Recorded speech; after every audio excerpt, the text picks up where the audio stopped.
Merci Monsieur le Président. Monsieur le Ministre, alors que les conséquences économiques et sociales de la crise sanitaire font plonger des millions de Français dans la pauvreté, que les destructions d'emplois sont considérables et que notre pays s'endette pour y faire face, comment se fait-il que le gouvernement n'ait rien trouvé à dire à propos des révélations du consortium de journalistes sur l'évasion fiscale au sein même de l'Union européenne ? Dans les révélations de l'Openlux, on apprend que 15 000 Français possèdent des comptes au Luxembourg, fuyant l'impôt et donc la solidarité nationale. Cela concerne 37 des 50 familles les plus riches de France et 3/4 des entreprises du CAC 40 par l'intermédiaire de filiales. Au total, la fraude et l'évasion fiscale coûtent 100 milliards d'euros chaque année aux contribuables français. 100 milliards, c'est 2 fois le service annuel de la dette, pour le remboursement de laquelle vous souhaitez que les Français fassent encore des efforts supplémentaires. Nous proposons d'instaurer l'impôt universel pour faire payer à ceux qui fuient l'impôt la différence entre ce qu'ils payent là où ils sont partis et ce qu'ils auraient dû payer s'ils étaient restés ici.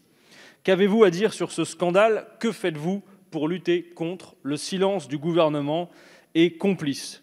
Enfin, et puisque notre débat porte sur l'Union européenne, quand allons-nous en finir avec ces traités refusés en 2005 par le vote des Français, mais appliqués tout de même contre leur volonté? Ces traités fonctionnent comme une camisole de force.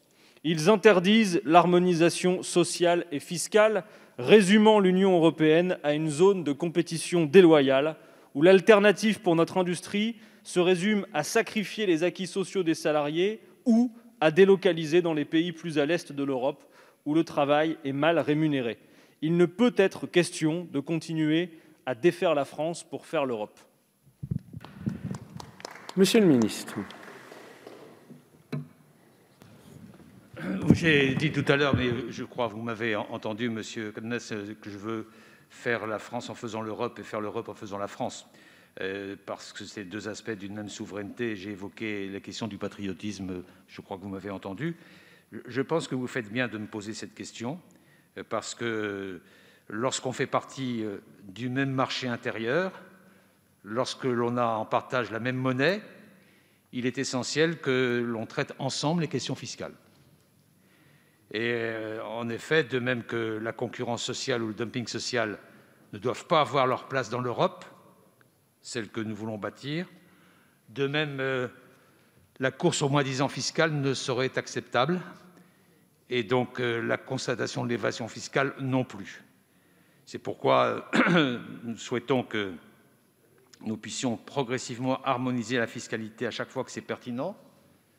Et nous souhaitons aussi promouvoir la transparence en matière fiscale pour lutter, je le dis officiellement, pour lutter, et en réponse à vous-même, pour lutter contre tous les phénomènes d'optimisation ou d'évasion fiscale qui sapent la confiance dans notre marché unique, qui sapent la confiance de nos concitoyens dans l'Europe et qui sapent finalement l'Europe elle-même. Donc nous sommes très déterminés à la plus grande transparence en la matière et à la lutte contre l'optimisation fiscale.